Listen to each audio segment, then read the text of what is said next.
આદિવાસી સમાજના આરાધ્ય દેવ તરીકે સ્થાપિત થયેલા ભગવાન બિરસા મુંડાની 150મી જન્મજયંતિ સરકાર અને બીજેપી દ્વારા ઉજવવામાં આવી રહી છે, જેના ભાગરૂપે બીજેપીની વિદ્યાર્થી પાંખ એબીવીપી દ્વારા સમગ્ર ગુજરાતમાં 4 સ્થાનો પરથી જનજાતિ ગૌરવ કળશ યાત્રા યોજવામાં આવી છે।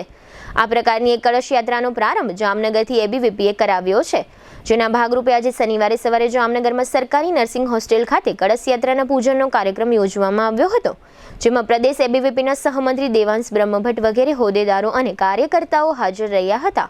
આ અંગે સહમંત્રીએ આપેલી વિગતો પ્રસ્તુત છે। નમસ્તે જામનગર।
શ્રી કૃષ્ણ। આજ રોજ વિદ્યાર્થી પરિષદ દ્વારા સમગ્ર ગુજરાતમાં જનજાતિ ગૌરવ કળશ યાત્રાનું શુભારંભ કરવામાં આવ્યો છે। આ યાત્રા એ ગુજરાતમાં કુલ 4 સ્થાનોએથી જામનગર, સુરત, આણંદ અને અંબાજી 4 સ્થળોએથી ભગવાન બિરસા મુંડાજીની 150મી જન્મજયંતિના ઉપલક્ષ્યમાં આ યાત્રા કાઢવામાં આવી છે, જેમાં એમની જન્મભૂમિ ખાતેથી આવેલી પવિત્ર માટી અને માટીનો બનેલો કળશ છે।